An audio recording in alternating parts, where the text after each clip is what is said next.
Hello guys, welcome back to Sociology classes BA Part 2. Today our topic is Theory of Social Change, Biological and Demographic. Okay, ये हमारे chapter का नाम है और आज का टॉपिक है हमारा सामाजिक परिवर्तन के जैव के सिद्धांत.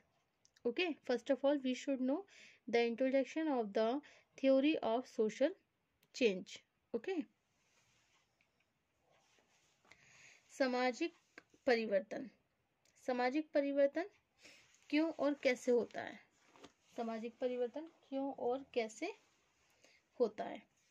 ओके, इसे स्पष्ट करने के लिए विभिन्न विद्वानों ने सामाजिक परिवर्तन के मुख्य कारण को अनेक सिद्धांतों के रूप में प्रस्तुत किया है. इन सिद्धांतों में जैविकीय तथा जनानकीय सिद्धांतों का स्थान सबसे पहला है. जैविकीय सिद्धांत इस मान्यता पर आधारित है. ओके, तो सामाजिक परिवर्तन क्यों और कैसे होता है, मतलब समाज में ये जो सोशल चेंज होता है वो क्यों और कैसे होता है, इसे स्पष्ट करने के लिए विभिन्न विद्वानों ने सामाजिक परिवर्तन के मुख्य कारण को अनेक सिद्धांतों के रूप में प्रस्तुत किया है. इन सिद्धांतों में जैविकीय तथा जनानकीय सिद्धांतों का स्थान सबसे पहला है. जैविकीय सिद्धांत इस मान्यता पर आधारित है कि प्रत्येक प्राणी की जैविकीय विशेषताएं उसे अपने भौतिक पर्यावरण से अनुकूलन करने की क्षमताएं देती है. ओके,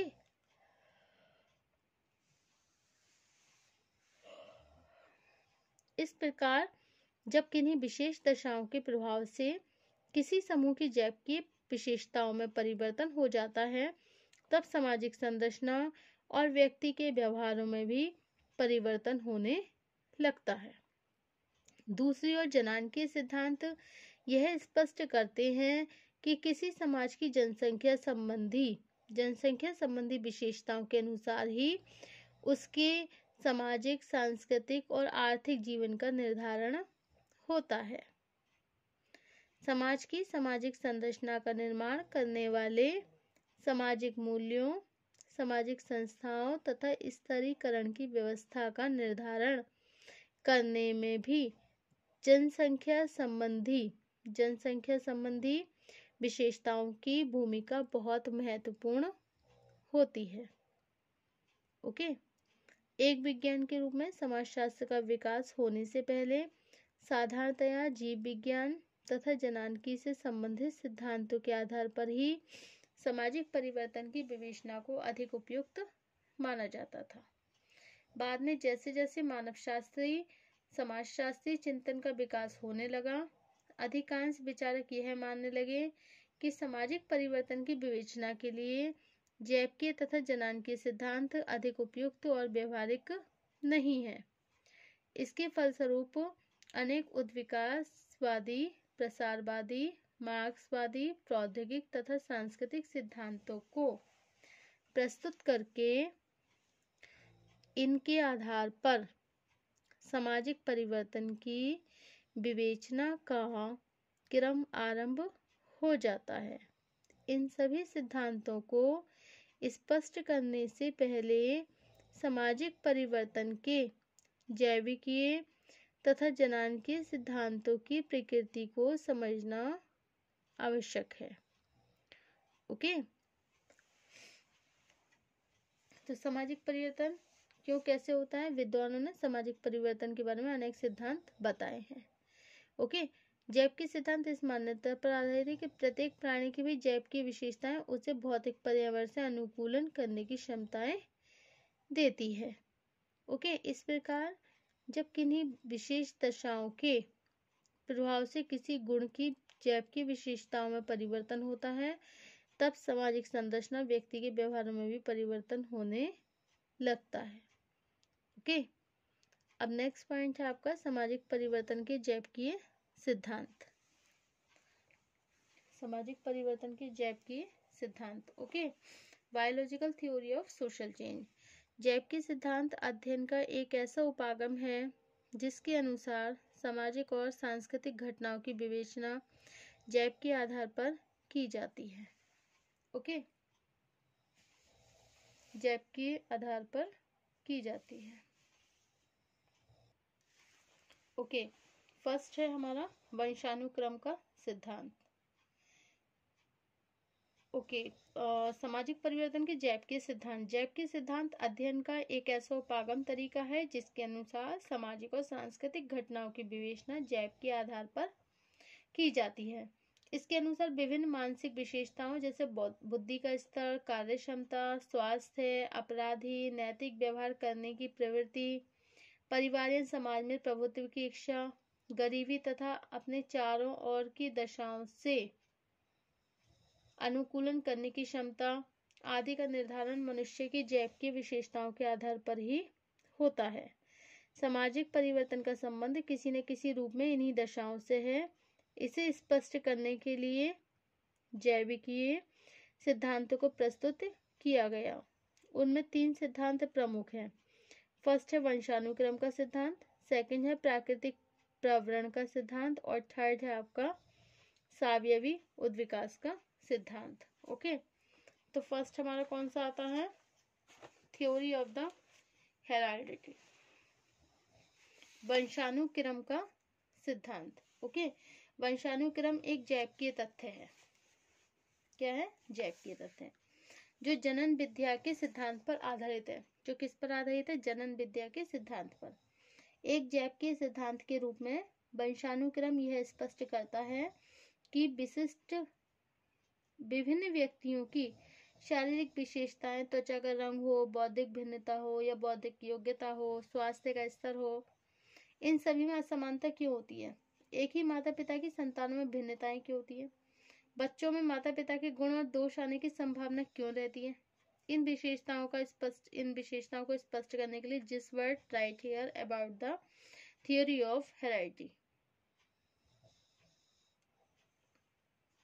प्राकृतिक रूप से विभिन्न पीढ़ियों का प्रत्येक कार्य माता पिता से बच्चों में जैविक और मानसिक विशेषताओं का संचरित होना ही वंशानुक्रम है।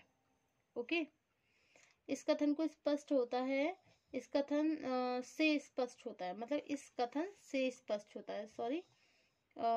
तो इस कथन से क्या स्पष्ट होता है कि वंशानुक्रम वह प्रक्रिया है जिसके द्वारा बच्चा बाहुकणुओं के द्वारा अपने माता पिता से कुछ विशेष शारीरिक मानसिक विशेषताएं प्राप्त करता है और जीव शास्त्र की भाषा में वह कणुओं को जीनी भी कहा जाता है।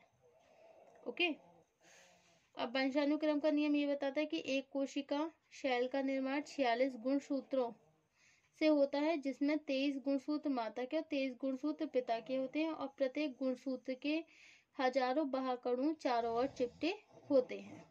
ओके, इनकी संख्या लाखों में होती है। बाहुकण इतने सूक्ष्म होते हैं कि सूक्ष्मदर्शी यंत्र से भी इन्हें देखना बहुत ही मुश्किल हो पाता है।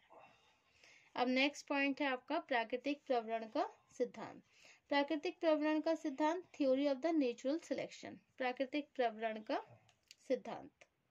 प्राकृतिक प्रवरण इस तथ्य पर आधारित है कि जीवित रहने के लिए प्रत्येक प्राणी को अपने भौतिक पर्यावरण से अनुकूलन करना जरूरी है। इस प्रक्रिया में सफल न होने पर प्राणियों का प्रकृति वरण कर लेती है, उनकी मृत्यु हो जाती है और अनुकूलन में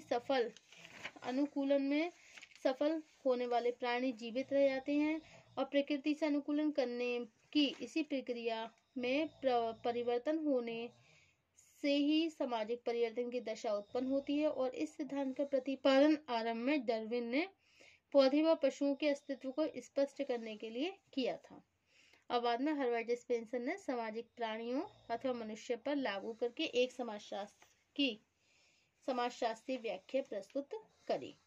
क्योंकि प्रवरण का अर्थ क्या होता है? चुनना अथवा वर्ण कर लेना। जिस प्रकार अपनी पसंद के आधार पर कुछ वस्तुओं को चुन लेते हैं, दूसरों को छोड़ देते हैं, उसी प्रकार प्रकृति भी कुछ प्राणी को चुनाव करती है। कुछ तो जीवित रह जाते हैं और कुछ मर जाते हैं।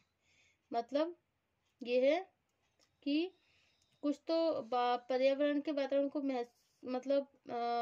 महसूस कर लेते हैं या फिर उसे बर्दाश्त कर लेते हैं, जो अपने पर्यावरण से अनुकूलन करने में, और कुछ ऐसे होते हैं जो पर्यावरण से अनुकूलन करने में सफल नहीं होते।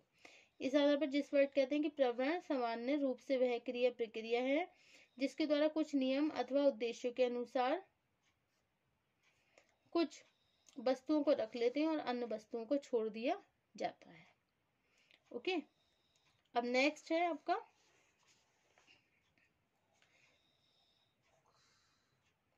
सिद्धांत की समालोचना। ओके, प्राकृतिक प्रवण का सिद्धांत जिन मान्यता पर आधारित है वे वास्तविक नहीं है, इनमें कुछ दोष भी हैं। 1 पॉइंट है, इस सिद्धांत में विभिन्न प्राणियों के अस्तित्व के लिए संघर्ष को आवश्यक स्थिति मान लिया गया है। और 2 पॉइंट है, अकॉर्डिंग टू डॉक्टर वम्पस ने कहा प्रकृति वास्तव में सबसे निर्बल और सबसे शक्तिशाली दोनों प्रकार के प्राणियों का निरसन कर देती है। व्यवहार में केवल वही प्राणी जीवित रहते हैं जो इन दोनों के बीच की स्थिति के होते हैं। ओके, अब नेक्स्ट पॉइंट है आपका सावयवी उद्विकास का सिद्धांत, थ्योरी ऑफ ऑर्गेनिक इवोल्यूशन। उद्विकास के सिद्धांत को जैविक उद्विकास के नियमों के संदर्भ में स्पष्ट करने के लिए डार्विन के विचारों को सबसे अधिक मान्यता दी गई है। स्पेंसर ने वह सबसे पहले विचारक थे स्पेंसर जिन्होंने जैविक उद्विकास के नियमों के आधार पर सामाजिक उद्विकास के रूप में सामाजिक परिवर्तन की विवेचना करी है। ओके, अब ये सावयवी उद्विकास के सिद्धांत में 2 पॉइंट बताए गए हैं। एक तो है आपका सरलता से जटिलता की ओर, मतलब rule of simplicity to complexity, और दूसरा है आपका योग्यतम के अति जीवन का नियम, मतलब rule of survival of the fittest.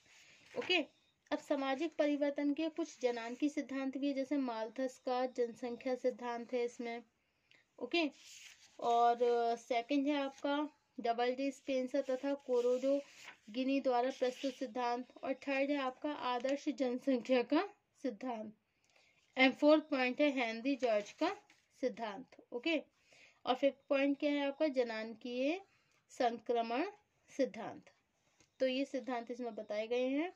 Okay, अब at the conclusion of this topic, वास्तविकता यह है कि वर्तमान दशाओं में जनसंख्या के जैविक सिद्धांतों के आधार पर सामाजिक परिवर्तन की विवेचना करना बहुत व्यवहारिक है, अव्यवहारिक है, मतलब व्यवहारिक नहीं है। ओके, मतलब अव्यवहारिक है, मेरा मतलब है कि व्यवहारिक नहीं है, एक्चुअल में क्या है, अव्यवहारिक है। ओके, एंड दैट्स मीन सामाजिक परिवर्तन में जनानकीय दशाओं की एक महत्वपूर्ण भूमिका जरूर होती है, लेकिन इन दशाओं को सामाजिक आधार पर समझना अधिक उचित है। ओके, अब नेक्स्ट टॉपिक आएगा हमारा चैप्टर 8, उद्विकासवादी एवं प्रसारवादी सिद्धांत। Okay, evolutionary and diffusionist theories. Thank you for watching my YouTube channel.